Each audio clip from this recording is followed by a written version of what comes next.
సుమన్ టీవీలో మీ business promotions కోసం ఈ కింది నెంబర్ను సంప్రదించగలరు.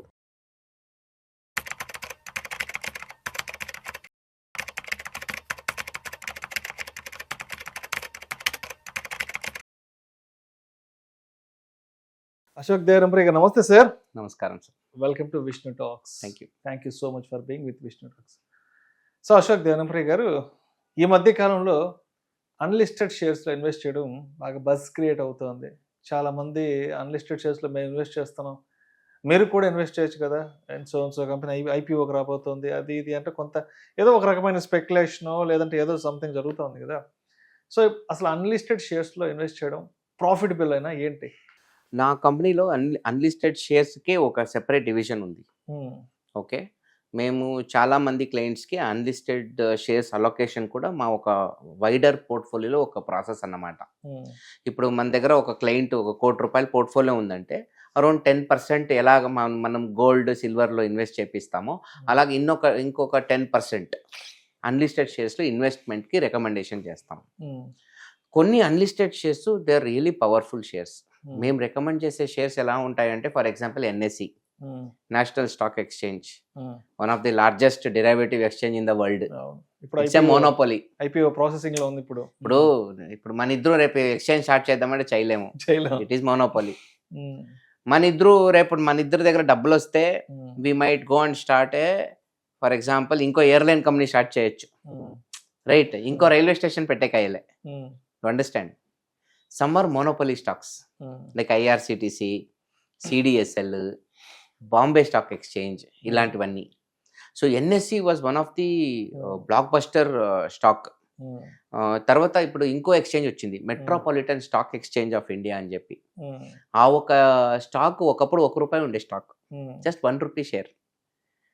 రీసెంట్గా జిరోదా నితిన్ కామత్ వచ్చి ఆ కంపెనీలో ఇన్వెస్ట్ చేశాడు.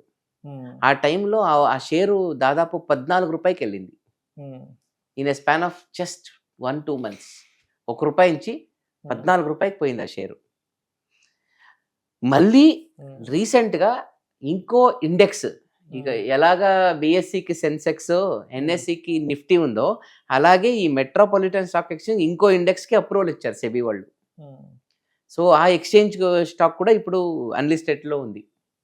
మేము జనరల్గా ఏం చేస్తామంటే, అన్లిస్టెడ్ వర్టికల్లో అన్ని కంపెనీలు మేము రికమెండ్ చేయం. Wheel only recommend very strong monopoly companies, safe, plus allocation is only 10%. ఎందుకంటే అన్లిస్టెడ్ కంపెనీస్లో ఒక పెద్ద ప్రాబ్లం ఉంది, విచ్ ఈస్ లిక్విడిటీ. ఇప్పుడు మీ దగ్గర ఒక 1000 షేర్లు ఉన్నాయనుకోండి, ఇన్ఫోసిసో, విప్రో, దాన్ని అమ్మాలంటే ఆన్లైన్ పోయి ఆర్డర్ పెడతారు, ఎగ్జిక్యూట్ అయిపోతుంది. మీరు ఎవరిని పోయి మీట్ అయ్యే పని లేదు. ఇక్కడ అలా కాదు, లిక్విడిటీ దొరకదు.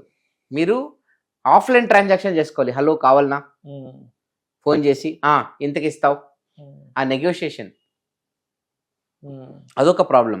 రెండోది, అన్లిస్టెడ్ని ప్రాపర్ లీగల్ ఎక్స్పర్ట్ దగ్గరే తీసుకోవాలి. ఎన్నోసార్లు ఏం జరుగుతుంది, షేర్ కొనేకపోతారు, వాడు ఎవరికో డబ్బు ఇస్తారు, వాడు షేర్స్ ఇచ్చలేదు, అది ఇంకో ప్రాబ్లం.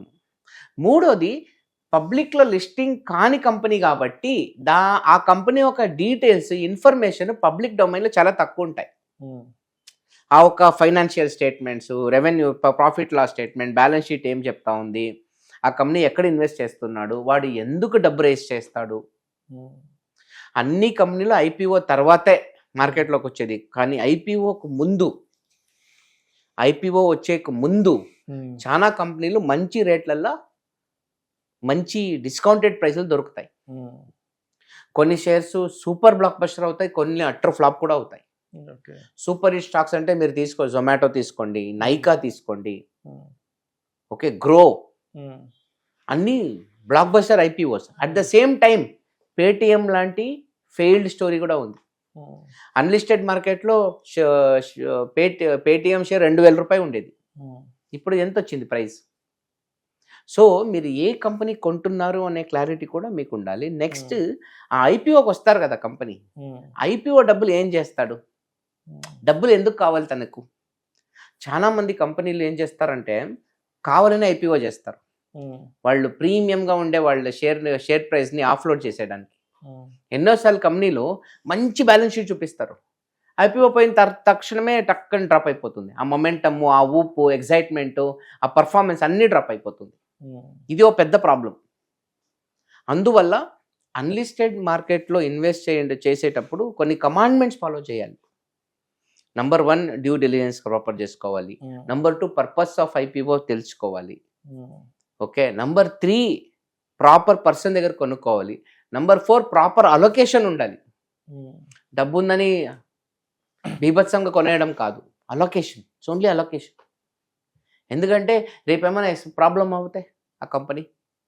సో ఇలా ఒక స్ట్రక్చర్డ్ ప్రాసెస్లో పోతేనే అలాంటి ఒక స్టాక్స్లో మీకు బ్లాక్ బస్టర్ రిటర్న్స్ వస్తాయి. ఫర్ ఎగ్జాంపుల్ నేను మీకు చెప్పాను, ఒకప్పుడు we use to extensively promote NSE shares. Exchange కదా, అప్పట్లో మేము ప్రమోట్ చేసేటప్పుడు 400-500 రూపీస్ షేర్. అది మళ్ళీ స్ప్లిట్ కాకముందు దాదాపు 2,500-3,000 పోయింది share in a span of just 2 years. తర్వాత metropolitan stock exchange of India ₹1 share 14 రూపాయలు పోయింది.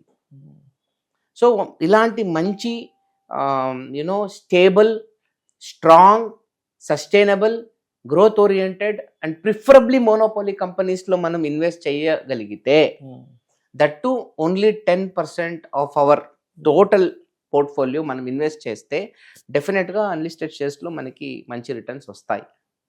అది నా ఒక అభిప్రాయం.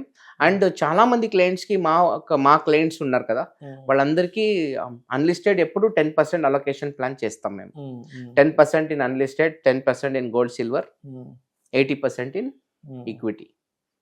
ఇలాంటి ఒక అలొకేషన్ ప్లానింగ్ సాధారణంగా మేము చేస్తాం.